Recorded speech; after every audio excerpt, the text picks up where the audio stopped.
जय श्री कृष्ण मित्रों, मैं हूं आपका ज्ञान सेवक मदन पाटिल। भगवद गीता सीखे इस कार्यक्रम में मैं आप सभी मित्रों का हार्दिक स्वागत करता हूं। मित्रों, इन दैनिक श्लोकों के माध्यम से हम रोज थोड़ा थोड़ा करके गीता जी का ज्ञान सीखने सिखाने का विनम्र प्रयास कर रहे हैं। इसी श्रृंखला के अंतर्गत कल हमने पहले अध्याय अर्जुन विषाद योग का 10वां श्लोक हम सीखे थे और इसी अध्याय का आज हम 11वां श्लोक सीखने जा रहे हैं। पहले हम इस श्लोक को ध्यान से पढ़ेंगे और फिर उसके भावार्थ को थोड़ा डिटेल में समझने का प्रयास करेंगे। तो चलिए मित्रों, शुरू करते हैं आज का छोटा सा श्लोक पुष्प। अध्याय 1 अर्जुन विषाद योग, श्लोक क्रमांक 11। अयनेषु च सर्वेषु यथा भागमवस्थिता भीष्ममेवाभिरक्षन्तु भवन्तः सर्व एव हि। अनुवाद। दुर्योधन कहता है, इसलिए सब मोर्चों पर अपनी अपनी जगह स्थिर रहते हुए आप सभी लोग निस्संदेह पितामह भीष्म की ही सब ओर से रक्षा करें। भावार्थ। मित्रों, पिछले श्लोक में दुर्योधन कह रहा था कि हमारी सेना पितामह भीष्म द्वारा भली भांति संरक्षित है और हमें कोई चिंता करने की आवश्यकता नहीं है। और यहाँ इस श्लोक में वो कह रहा है कि व्यूह रचना के अनुसार सब लोग अपनी अपनी जगह पर खड़े रहकर पितामह भीष्म की सब ओर से रक्षा करें। तो ये दोनों बातें एक दूसरे से मैच नहीं होती, मेल नहीं खाती। दुर्योधन द्वारा ऐसा कहने के यहाँ 2 कारण हो सकते हैं। तो पहला कारण देखते हैं। पहला कारण यह है मित्रों कि उससे मन ही मन ऐसा लग रहा होगा कि उसने पितामह भीष्म को ही सबसे ज़्यादा महत्व देते हुए बाकी के लोगों को इग्नोर किया, जिससे अन्य योद्धाओं को ये न लगे कि उनकी कोई वैल्यू नहीं है। इसलिए दुर्योधन कहता है कि भले ही पितामह भीष्म महापराक्रमी है, बात हम सब जानते हैं, फिर भी अब वो वयोवृद्ध हो चुके हैं, बूढ़े हो चुके हैं। हो सकता है कि वो किसी एक मोर्चे पर युद्ध करने में उलझ जाए और शत्रु उनकी इसी बात का फ़ायदा उठा ले। इसलिए हमें उनकी हर ओर से सहायता करनी चाहिए, रक्षा करनी चाहिए। इन शब्दों से वो इनडायरेक्टली ये कहना चाहता था कि पितामह भीष्म के साथ साथ अन्य सभी योद्धा उसके लिए महत्वपूर्ण हैं। पितामह भीष्म बहुत ही महत्वपूर्ण योद्धा है और आप सभी लोग उनकी रक्षा कीजिए, आप सभी लोग महत्वपूर्ण हैं। दूसरा कारण था महारथी शिखंडी। मित्रों, महाभारत काल में शिखंडी का जो पात्र है उससे हमें समझना होगा। शिखंडी अपने पूर्व जन्म में काशीराज की पुत्री अम्बा थी। अपने स्वयंवर से पूर्व ही अम्बा ने मन बना लिया था कि वो शाल्व राजकुमार को ही अपना पति बनाएंगे और उन दोनों में प्रेम भी था और मन ही मन उन्होंने लग्न करने का विचार भी कर लिया था। लेकिन उनका विवाह संपन्न होने से पहले ही गंगापुत्र भीष्म स्वयंवर में पहुंच जाते हैं और वो उन तीनों राजकुमारियों का, अम्बा, अंबिका और अम्बालिका, इन तीनों का हरण कर लेते हैं और वो अपने छोटे भाई के लिए हस्तिनापुर का प्रतिनिधित्व करने के लिए वहाँ पर पहुँचे थे।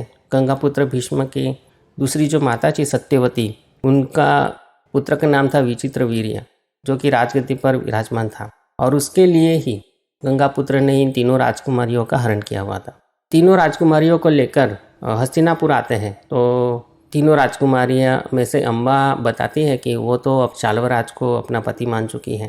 तो ये सुनकर पितामह भीष्म को जब पता चलता है कि अम्बा जो है वो शाल्वराज की प्रेमिका है, वो उनसे विवाह करना चाहती है, तो उन्होंने अम्बा को बाइज्जत शाल्वराज के पास भेज दिया। लेकिन शाल्व कुमार ने उसका स्वीकार करने से मना कर दिया। शाल्वराज द्वारा उसका अस्वीकार होने पर अम्बा भीष्म के पास हस्तिनापुर आती है और कहती है कि गंगापुत्र ने ही उसका हरण किया है, इसीलिए क्षत्रिय धर्म के अनुसार वो उसका पत्नी के रूप में स्वीकार कर ले। लेकिन मित्रों, हम जानते हैं कि गंगापुत्र भीष्म ने अपने पिताजी को वचन दिया था कि वो राजगद्दी पर नहीं बैठेंगे और आजीवन ब्रह्मचर्य का ही पालन करेंगे, अर्थात वे शादी नहीं करेंगे। इसलिए वे अम्बा का स्वीकार नहीं कर सकते थे। मित्रों, इस बात की शिकायत को लेकर वे यानी कि अम्बा भीष्म के गुरु परशुराम जी के पास गई।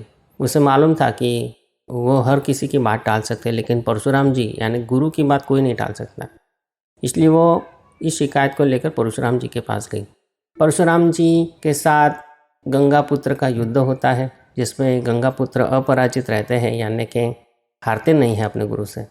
सारे प्रयास विफल हो जाते हैं। उसके बाद अम्बा अपनी प्रतिशोध की आग में जलती हुई उसने घोर तपस्या की। उसने शिवजी की तपस्या की और शिवजी से गंगापुत्र के मृत्यु का कारण बनने का वरदान प्राप्त किया। अपने अगले जन्म में अम्बा ने पांचाल राजा द्रुपद के यहाँ शिखंडी के रूप में जन्म लिया। द्रुपद की बात हम पिछले श्लोकों में सुन चुके हैं। तो शिखंडी जो है वो दृष्टद्युम्न और द्रौपदी का छोटा भाई था। मित्रों, ये बात सब जानते थे कि महारथी शिखंडी का जन्म पितामह के वध हेतु ही हुआ है। पितामह भीष्म को भी शिखंडी के जन्म के उद्देश्य के बारे में पूरी जानकारी थी। इसलिए शिखंडी एक पुरुष होते हुए भी पितामह भीष्म उसे एक स्त्री यानी कि पूर्व जन्म की अम्बा ही समझते थे। पितामह भीष्म ने किसी भी स्त्री पर शस्त्र न उठाने का प्रण लिया हुआ था। शायद दुर्योधन इस बात से घबराया हुआ था कि शिखंडी को निमित्त बनाकर कोई भीष्म पितामह का वध न कर दे, क्योंकि उसकी सारी आशाएं, युद्ध जीतने की सारी आकांक्षाएं पितामह भीष्म के साथ जुड़ी हुई थी। इसलिए वो थोड़ा डरा हुआ भी था कि उनके साथ कुछ अनहोनी न हो जाए। इसलिए उसने यह सबसे कहा कि आप सभी लोग पितामह भीष्म की सभी ओर से रक्षा कीजिए। ये श्लोक इतना ही है, ये जानकारी से भरा हुआ श्लोक है। तो इस श्लोक से हमें क्या सीख मिलती है? मित्रों, ये श्लोक ऐसा छोटा सा ही है, इसमें हमने सिर्फ जानकारी मिली है, एक कथा हमें सुनने मिलती है। दुर्योधन की मनस्थिति को हम समझते हैं इस श्लोक में। इस श्लोक में हमें दुर्योधन की दुविधा भरी मनस्थिति, गंगापुत्र भीष्म की प्रतिज्ञा, शिखंडी के पूर्व जन्म की कहानी और इस जन्म में उसके उद्देश्य के बारे में जानने मिलता है। मित्रों, B.R. चोपड़ा जी निर्मित महाभारत के सीरियल के अंत में जो गाना आता था, उसकी पंक्तियाँ मुझे कुछ याद आ रही है। वो इस प्रकार थी, शायद आपने अगर देखा हो, सुना हो तो आपको भी शायद याद आए। वो इस प्रकार है। सीखे हम बीते युगों से नए युग का करे स्वागत, करे स्वागत, करे स्वागत, करे स्वागत। मित्रों, महाभारत की कथा अपने आप में ऐसी छोटी छोटी अनेक कथाओं और प्रसंगों से मिलकर बनती है। हर कथा का अपना अपना एक महत्व है और हर कथा के साथ हमें कुछ न कुछ सीखने समझने मिलता है। हम हमारे इतिहास से सबक लें और अपने जीवन को उन्नत बनाएं। इसी बात के साथ आज का हमारा यह छोटा सा श्लोक पुष्प परमपिता परमेश्वर भगवान श्री कृष्ण महाराज के श्री चरणों में समर्पित करते हैं। कल आपसे फिर मुलाकात होगी इसी अध्याय के 12वें श्लोक के साथ। तब तक के लिए आपके इस ज्ञान सेवक मदन पाटिल को आज्ञा दीजिए। जय श्री कृष्ण।